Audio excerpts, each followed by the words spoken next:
Wow. Wow. Wow.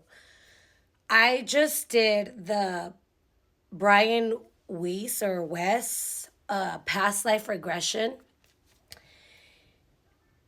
And before I get into the details of my experience with that, I want to tell you guys I have been hypnotized once prior to this, and I really wanted to do it again. The first time this happened to me was in 2022. And I remember the lady walking me through some stuff, and I just remember seeing the color hot pink. And she asked me how that made me feel, and I said, I feel scared. And it was a short session because it was kind of like a spiritual fair at Amanda Hope's, which is a nonprofit thing for kids with cancer. And a lot of us spiritual people went, and we were kind of like trading our crafts back and forth. You know, I did some healings on people, and then she did a past life regression on me. But it was only like 10-15 minutes, right? So we got to the part where I saw the color hot pink, and I told her I was scared. And then she asked me why I felt scared. And I said, I don't know. And then she asked me another question to try to go deeper. And I just started crying. And the time was up, and we couldn't figure out. And so she gave me her business card. Because I was not grounded in 2022 properly, I wanted to do it again, and I wanted to reach out to her, but I was a single mom too. I was just not in the mental space to remember or to follow through on things that I know I should have done, that would have been benefit for my healing journey. But everything happens for a reason, regardless. So, fast forward to yesterday, where I told God that I am now ready to see in the spirit. I'm not scared anymore. And today my friend sends me a video, and I talked about that past life regression. I'm like, I really want to do that. And I'm like, I'm gonna work out first, and then I'm gonna do my breath work to clear my mind, and then I'm gonna do the regression. Perfection. It worked. I got so much knowledge about my path here now and the stuff that I'm meant to master here now. So in the past life regression meditation, he first walks us through our childhood memory. The one that popped in my head is when me being a little girl with those first cell phones, the thick ones, And I had the cell phone, and I was outside playing in Phoenix, where we used to live in the grass. And I was saying, ojo por ojo, diente por diente, which means eye for eye, tooth for tooth. And I was pretending I was like an actress, and I was like gonna get revenge. And that just kept replaying and kept replaying. And it was supposed to stay on that memory, but for some reason it moved to inside the home, like in the apartment where we lived there in Phoenix. And it went to that apartment, and it was me watching TV and like masturbating. It was like touching myself, which is something that I've been doing since I was 6 months old. I started on the car seat. Don't believe me? Ask my mom and my siblings. They'll fucking tell you. But anyways, and it was me basically like self-loving myself as a little kid and watching TV. Then from there, he sent us to our mother's womb. Sent us to our mother's womb. I went in there. I immediately started crying. And and it was dark in there. There was a lot of darkness in there. And I was just crying. And then I was like, what am I gonna do? How am I gonna make it? I don't know. I'm scared. I'm so scared. And in that moment, when he was asking questions in the meditation, I knew those were my mom's emotions, because my dad had passed away 28 days before I was born. So I was in her belly when he passed away. So I felt all those emotions. And then from there, he lifted us up. And then he's like, now we're going to go beyond to a past life. And so I was a little worried about this part, because at first I just saw darkness. I just saw dark. It was just black. It was like a void. But then I heard like woods, like we're in the woods. And then I saw like a bonfire, like a fire. Finally, now I can kind of feel like I was in a body. And then once the fire was lit, there appeared Jesus. And I was across from him.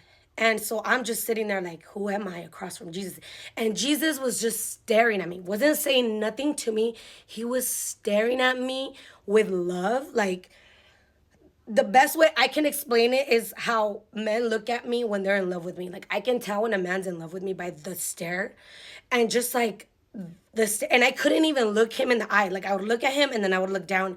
And then it kind of reminded me of this situation that I went through in 2020 when I met a guy, kind of similar to that, where I really couldn't hold eye contact. I kind of, his eyes, when he saw me, like, they lit up, and mine, I'm assuming they lit up too, which was where I felt like love at first sight type of thing in 2020. It kind of reminded me of that. And so I'm just sitting there in the bonfire and just kind of like staring at him and then looking down, then staring at him and then looking down, kind of feeling like really like shy. And then I asked, like, what are we doing? And then I heard, like, tantric or tantra or something like that. And then from there, I'm like, I wonder if I'm Mary Magdalene, like, in this vision, you know? Next thing you know, he says to float above that and to go into, like, your death in that life. I'm in a cave now. All of a sudden, now I'm in a cave. And it looked like I was riding or something. But I'm in a cave, and it's all dark, and I feel like I'm wearing all black. And I die in my sleep, or I die riding or something, but I'm sleeping. I'm by myself. Then finally, when people find me, for some reason, I felt like Matthew was there, and they were crying. And then from there, he took us to a part where, like, why, what did he ask? I forgot what he asked. But basically, to understand, like, what happened, like, how did I die? Like, what didn't I fulfill, or something like that. In comes an Archangel Michael, talk to me, and to let me know, like, that I was too scared. When Jesus died, I was supposed to follow through and not care if I was going to be the next one to get killed. But I was too scared to get killed. I was too scared to be the first woman to speak up and to do the things and to say the things that I needed to say. And I just let basically Peter take the reins, and I fucking went, and I feel like I taught a few people around me, but I didn't do what I was supposed to do because I was scared. I was scared to be killed. I was scared to go through what Jesus went through. I didn't want to go through that. And it's funny because in this life, I talk to Jesus and I'm like, I don't know how you did that. I can't do that. I'm not going to do that. Like, I'm gonna fight people to stay alive. Like, if I have to, I'll kill somebody to stay alive. Like, I'm not gonna die. Like, I'm not gonna get killed. So that's funny, and it's also funny that I've always even told my family, I'm like, when I die, I'm gonna die in my sleep. I'm gonna go to sleep and I'm gonna die. Like, nobody's gonna kill me. It's not gonna be pain, suffering, nothing. I'm gonna be sleeping and I'm gonna die. All of that really brought into perspective what I'm doing now. I am being placed, God is putting me in places where a lot of darkness is being done to children. And my whole life, I've been, every trial and tribulation that I've gone through, every suffering, every pain, every heartbreak